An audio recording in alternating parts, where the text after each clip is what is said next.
सबसे बड़ा अहम एक सवाल लोगों के मन में है, सबसे बड़ा अहम सवाल लोगों के मन में है कि पैसा मेरे पास आता नहीं है, मुझे नौकरी मिलती नहीं है, मिली तो पैसा मेरे पास टिकता नहीं है। अगर मैं बिज़नेस भी करता हूँ तो वो बिज़नेस जो है मेरा 1 साल के बाद बंद हो जाता है, 6 महीने के बाद में मेरा बिज़नेस बंद हो जाता है। मैं प्रयास करता हूँ लेकिन मेरे पास पैसा नहीं आता है। क्या कहेंगे आप?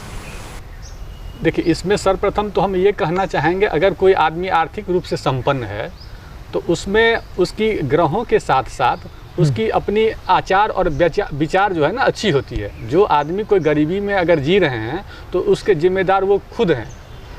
सर्वप्रथम तो मैं यह बताना चाहूँगा, और जन्म कुंडली आपका ग्रहों का एक संस्कार को दिखाता है, और उस संस्कार को आप अपने कर्मों से बदल सकते हैं, ज्योतिष शास्त्र बताता है। उस जैसे एग्जाम्पल हम देते हैं, अगर किसी का सूर्य ग्रह कुंडली में खराब है तो वो व्यक्ति अगर देर से उठेगा तो ज़िंदगी में कभी वो संपन्नता प्राप्त नहीं कर पाएगा, क्योंकि शास्त्र बताता है कि साक्षात विष्णु भी अगर सूर्योदय के समय सोए रहेंगे तो लक्ष्मी उनसे चली जाएगी, जबकि शास्त्र विष्णु को उनकी पत्नी बताया गया, उसके बावजूद भी ये कहते नहीं, अगर आप सोएंगे तो मैं आपसे दूर भागूंगा।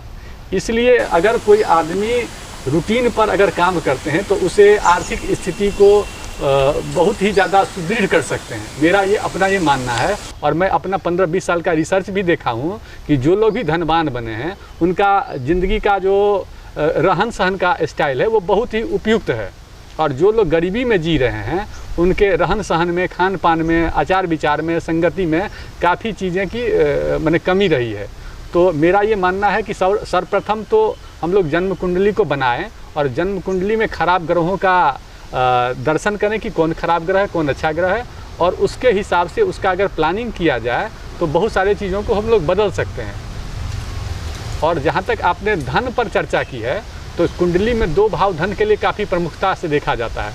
सबसे पहले तो ये देखा जाता है कि जन्म कुंडली में धन का जो 2nd हाउस है वो कितना महत्वपूर्ण है। दूसरा बात ये देखा जाता है कि उसका आय भाव मजबूत है कि नहीं मजबूत है। 2nd हाउस का मतलब क्या है? 2nd हाउस का मतलब होता है कि जन्म कुंडली में कुल 12 भाव होते हैं। हाँ। 12 भाव में पहला भाव लग्न बोला जाता है, और द्वितीय भाव जो है ना, धन की स्थिति का निर्धारण उसी के से किया जाता है कि धन आय कैसे होगा।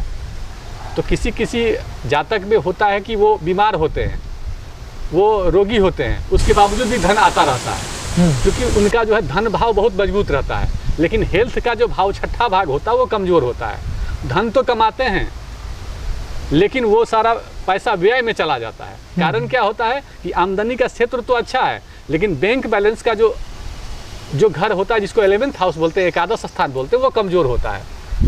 तो ज़िंदगी को कमाने के लिए, धन कमाने के लिए 2 महत्वपूर्ण ग्रहों का इसमें विशेष योगदान होता है।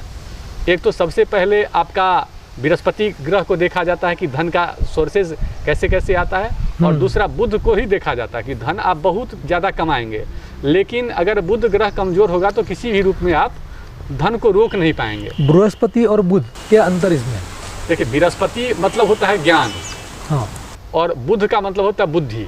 हाँ।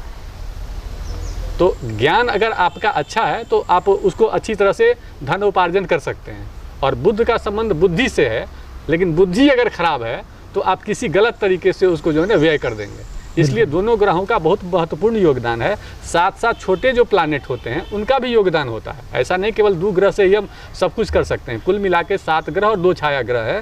तो नवग्रह को देखने के बाद ही हम लोग डिस्कशन कर सकते हैं कि किस ग्रह की कमी है और किस ग्रह के कारण कैसा आपका नुकसान हो रहा है।